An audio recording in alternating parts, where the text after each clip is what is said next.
Bom dia, meu amado irmão, minha amada irmã, Pastor Marcos. Eu gostaria de deixar uma reflexão para o teu coração, porque eu tenho visto, meu querido, minha querida, que os dias são maus. Muitas pessoas aflitas, perturbadas, muitas pessoas desanimadas, inquietas. E diante de um quadro tão complexo do qual nós estamos atravessando, eu gostaria de deixar uma reflexão para a tua meditação, que se encontra aqui em João 16:33. Abre o teu coração, medita nessa palavra, e eu tenho certeza que Deus vai falar ao teu coração. Está escrito assim: tenho-vos dito isso para que em mim tenhais paz. No mundo tereis aflições, mas tende bom ânimo, eu venci o mundo. O desânimo, meu amado, minha amada, geralmente vem de algum fato ou de uma sequência de acontecimentos que afetam diretamente a nossa motivação. O desânimo, ele também embaralha a nossa visão. Às vezes, só pelo fato de estarmos desanimados ou alguma situação que inquieta o nosso coração, uma pedrinha no caminho se transforma numa montanha intransponível. E aí, querido, eu queria te dar aqui algumas consequências que o desânimo produz na nossa alma. O desânimo, ele produz ou ele rouba a nossa esperança. O desânimo rouba a nossa motivação e traz falta de interesse por tudo. O desânimo também atrai a autocomiseração. Se nós observarmos, meus amados, minhas amadas, são exatamente os pontos pelos quais as pessoas estão enveredando nesses dias de hoje. As pessoas estão sem esperança, as pessoas estão sem interesse por coisas que muitas vezes faziam elas sorrir, faziam elas se levantar, faziam elas buscarem algum tipo de interesse. Porém, meu amado, esse desânimo tem afetado diretamente a nossa forma de conduzir a vida. E essa manhã, em nome do Senhor Jesus, eu quero deixar essa palavra para o teu coração. Eu queria te dar aqui 5 passos para que você possa, de uma forma bem espiritual, de uma forma bem sincera, serena, de uma forma bem consciente, buscar utilizar esses passos em Deus para que você possa vivenciar dias melhores. Eu tenho certeza, meu querido, que Deus, que ainda está no controle, está usando esta palavra para promover e prover algo novo na tua vida. Eu sei que não é fácil. Pessoas muitas vezes com depressão, com ansiedade, pessoas que muitas vezes estão lutando para vencer essa guerra, não estão conseguindo. Querem se levantar, querem lutar, querem guerrear, querem se opor a essa tristeza que ora está arraigada nesse coração. É bem verdade que de forma consciente ela não quer ficar triste, ela não quer se entregar, mas ela não está conseguindo. E diante dessa situação que aparentemente não tem jeito, nosso Deus é poderoso para fazer muito mais do que eu posso falar, pensar ou até me expressar aqui dizendo para você. Então, querido, o primeiro ponto que eu quero deixar para a sua reflexão, eu sei que esses pontos dos quais nós vamos tratar aqui nesta reflexão, eles são caminhos, eles são atitudes, porém todos esses pontos que eu vou deixar aqui para a tua reflexão, eles devem ser tomados de uma forma espiritual, porque só Deus pode te ajudar nessa hora. Primeiro ponto, meu querido, não somatize problemas. O que nós estamos vendo nesse quadro clínico atual do que estamos atravessando são pessoas que estão acumulando pensamentos ruins, algo que vai de alguma forma azedando, vai de alguma forma trazendo um tipo de intoxicação para a sua alma. E o primeiro conselho, o primeiro ponto que eu quero tratar aqui, está lá em Lamentações capítulo 3, versículo 21. Quero trazer à memória aquilo que possa gerar em mim esperança. É bem verdade que muita coisa ruim aconteceu. Ninguém é estúpido ou burro para dizer que fatos ruins não acontecem. É bem verdade que acontecem, é bem verdade que estão ao nosso lado, às vezes até nos atingindo, porém, nós também não podemos colocar só os olhos nas coisas ruins, porque coisas boas também acontecem. E o conselho do profeta Jeremias, aqui nas suas Lamentações, é tirar o olho, o foco, a visão daquilo que é ruim, daquilo que só machuca, daquilo que só intoxica o nosso coração. Ele está dizendo que quer trazer à memória aquilo que pode te dar esperança, ou dar esperança.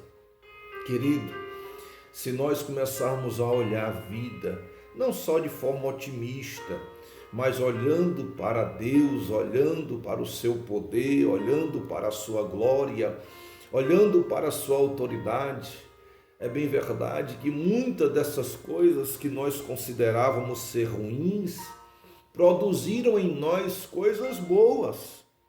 Eu não sei se é assim que você faz a leitura, mas antigamente você era uma pessoa que por qualquer motivo desanimava.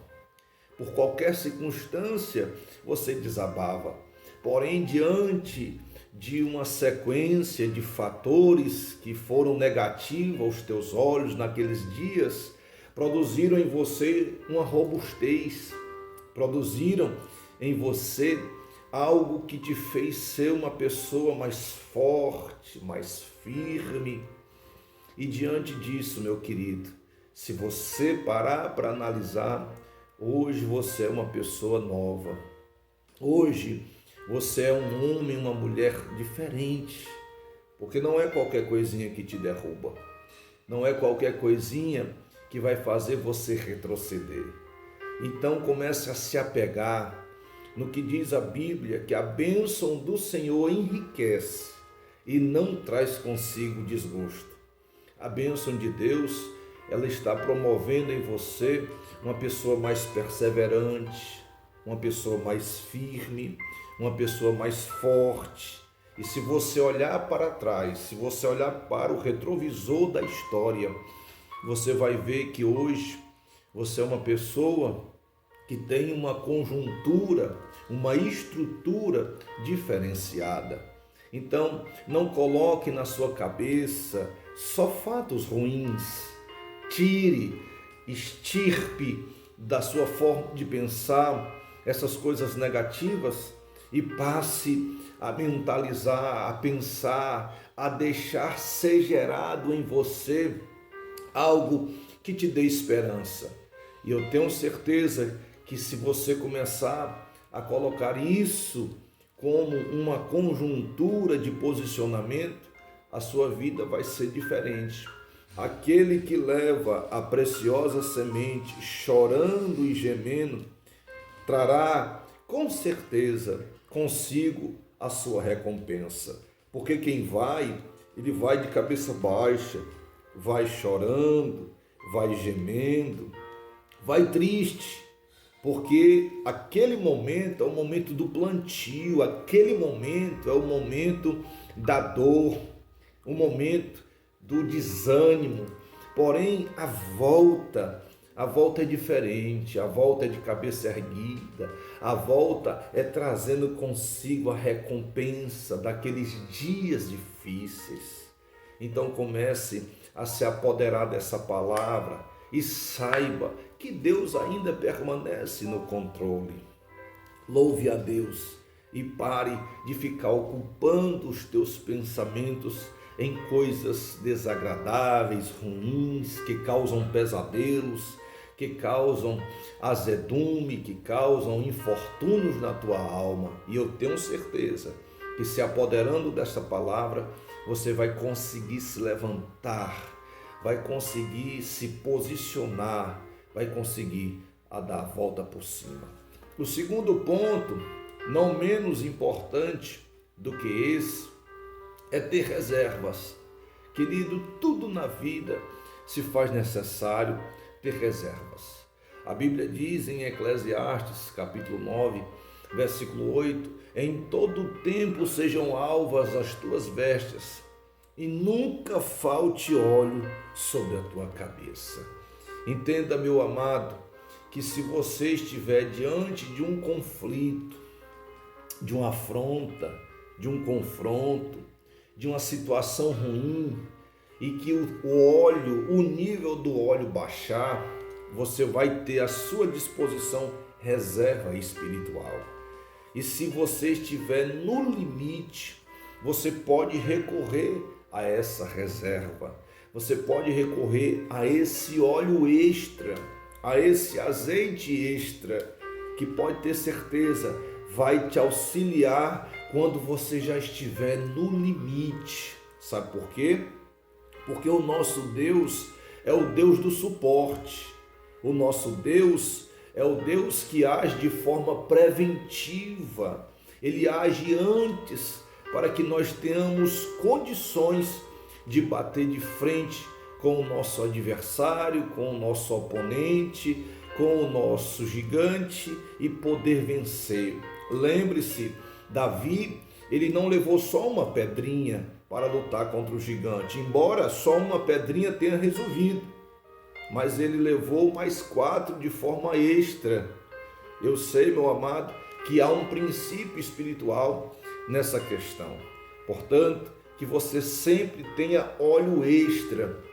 Lembre-se, as 10 virgens, elas tinham a lâmpada, porém 5 tinham reservas, 5 tinha azeite suficiente. E se você hoje entender que esse azeite suficiente é uma vida de oração, é uma vida de relacionamento com Deus, uma vida de intimidade com Deus, pode ter certeza, na hora que a situação acochar, na hora que a situação se aflorar, é com isso que você vai se agarrar. É com isso que você vai se apegar e Deus vai te dar vitória. Eu não tenho dúvidas, porque aquele crente, aquele ser, aquela pessoa que se apega a essa verdade, tem conseguido vencer. Quantos testemunhos nós não temos visto de pessoas que se utilizaram deste azeite no momento de infortúnio, no momento de necessidade, e o Senhor chegou, deu a palavra, essa pessoa conseguiu vencer e o nome dele foi glorificado. A Bíblia vai dizer, meu amado, em 2 Reis, capítulo 4, versículo 3, então disse ele, vai, pede emprestada de todos os teus vizinhos vasilhas e não poucas. Ou seja, o Senhor mandou a viúva buscar vasilhas, porque ela estava num momento de escassez, um momento de prova, de luta intensa. Porém, o Senhor usou a boca do profeta e encheram todas aquelas vasilhas. E o Senhor, usando a boca do profeta, disse, vai, quita tuas dívidas e vive do resto. Ou seja, esse resto é o azeite extra, esse resto não simboliza aquilo que não serve mais, porém aquilo que vai ficar como reserva. Que Deus, meu amado, possa estar esclarecendo essa reflexão ao teu coração. E eu já quero entrar no terceiro ponto, no terceiro tópico. Não perca o Senhor de vista. Quantas vezes, meus amados, quantas vezes, meus queridos, a gente tem perdido a batalha porque tem se distanciado do Senhor. Nós estávamos pregando esses dias e dissemos E o problema daqueles 2 discípulos que foram para Emaús, eles se distanciaram do Senhor. E quantas vezes nós atraímos problemas para as nossas vidas, porque estamos andando 11 quilômetros de forma dispersa, sem a direção de Deus, sem a direção do Pai, saindo de perto do Pai. Querido, não perca o Senhor de vista. A Bíblia vai dizer no Salmo 73, no versículo 22, assim me embruteci e nada sabia, fiquei como um animal perante ti. Quantas vezes nós, por estarmos tomando atitudes sem a direção, sem consultar a Deus, sem buscar a sua face, estamos atraindo consequências terríveis para a nossa vida. Que essa manhã o Senhor possa, meu amado, estar falando ao teu coração e dizendo: quer vitória, quer uma vida abençoada, quer uma vida de lutas e de progresso, de lutas e vitórias, passe a andar lado a lado com o Senhor. Passe a viver de mãos dadas com aquele que tudo sabe, que tudo pode, que tudo tem como realizar. O 4º ponto é: nunca esqueça daquilo que o Senhor já fez na tua vida. Por isso, produzirá esperança. Se nós esquecermos do que o Senhor já fez, pode ter certeza, nós seremos alvo fácil na mão do nosso inimigo. Porque a ingratidão, ela é a razão pela qual muitas vezes nós perdemos a guerra. A Bíblia vai dizer no livro de Salmo, capítulo de número 103, versículo 1 e 2: bendiz, ó minha alma, ao Senhor, e tudo que há em mim, bendiga o seu santo nome. Bendiz, ó minha alma, ao Senhor, e não te esqueças de nenhum só de seus benefícios. Não se esqueça daquilo que Deus fez, porque a lembrança daquilo que Deus produziu ou realizou na tua vida vai gerar em ti esperança. Lembre-se de Davi, que diante daquele gigante, ele se apresentou e perguntou quem era aquele incircunciso filisteu. Saul, o rei da época, fez desdém de Davi, não acreditou que Davi pudesse vencer aquele gigante. Davi agora puxa do alforje de sua história o seu currículo e mostra para Saul que já tinha vencido um leão, um urso, e aquele gigante seria como um deles. Ou seja, se Deus deu vitória com o leão, se Deus deu vitória com o urso, daria vitória também contra aquele gigante. Essas experiências, essas histórias vividas com Deus, vai produzindo em nós esperança. Por quê? Porque o nosso Deus vai, à medida em que nós vamos confiando nele, provando a sua força, provando o seu poder, sua autoridade para conosco e nos fazendo mais que vencedores. Por isso, meu querido, eu quero deixar aqui o 5º e último ponto, o 5º e último ensinamento a respeito ainda desse momento difícil de se viver, desse momento de desânimo, desse momento de luta, de prova, de guerra. E o 5º ponto é: não estejamos inquietos pelo dia de amanhã. Querido, o que está se caracterizando nesses últimos dias são dias de ansiedade. As pessoas estão vivendo um momento tão difícil porque não estão conseguindo administrar seus pensamentos, não estão conseguindo administrar os ditames da vida como um todo. E de repente já dormem preocupados, já vivem ansiosos e não conseguem vencer. A Bíblia vai dizer no livro de Salmos, capítulo 38, versículo 8, o seguinte: estou fraco e muito quebrantado, tenho rugido pela inquietação do meu coração. Essa inquietação em nada funciona, em nada produz resultados benéficos, só nos faz perder a energia do amanhã. Então, que você saiba, tenha certeza de que se nós colocarmos tudo nas mãos do Senhor, e colocar nas mãos do Senhor não significa ficar parado, de braços cruzados, observando a vida passar, não é isso. Colocar na mão do Senhor é entender que aquilo que eu posso fazer, eu vou fazendo. Por exemplo, eu não tenho como tirar nem a lua, nem o sol e nem as estrelas de sua órbita. Foi Deus que assim definiu, nem eu e nem homem nenhum tem poder para fazer isso. Porém, eu posso pegar uma enxada e ir para um campo, plantar e esperar em Deus o Senhor fazer chover e o Senhor dar a medida certa para aquela colheita. Então entenda, meu querido, se tem coisas que nós não temos poder de alterar, deixa na mão de Deus. Não temos como fazer nada. Não temos como alterar aquele percurso. E colocar em Deus é viver de uma vida de oração, de uma vida de confiança, de uma vida regalada naquilo que a palavra de Deus diz para nós. E a palavra de Deus a esse respeito diz em Filipenses capítulo 4, versículos 6 e 7.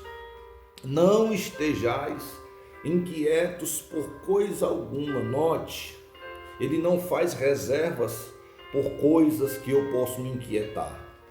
A Bíblia diz que é por coisa alguma, não é para me inquietar com nada. Antes que o meu comportamento seja colocando as minhas petições diante de Deus, sendo conhecidas diante de Deus, pela oração e pela súplica. A oração é aquela conversa que eu tenho com Deus, a súplica já é com aquele coração comprimido, choroso, quebrantado, aquela oração que já vem regada com lágrimas, com súplicas, com muitas vezes a voz embargada, e também com ação de graça, ou seja, com um comportamento de um coração agradecido, com ações de graça, que a luta não defina o meu comportamento, que a guerra não defina o meu comportamento, porém que eu esteja sempre reluzente, que eu esteja sempre alegre e que as minhas ações sejam ações de alguém que está confiando em Deus e agradecendo por tudo que Ele fez. Então, o Senhor vai prometer algo que nada na terra tem a capacidade de produzir. A Bíblia diz que a paz de Deus, que excede todo entendimento, guardará os nossos corações e os nossos sentimentos em Cristo Jesus. Que Deus possa ter falado ao teu coração, que Deus possa ter te iluminado, que Deus possa ter feito em você algo sobrenatural. Que Deus te abençoe. Fica com Deus. A paz do Senhor.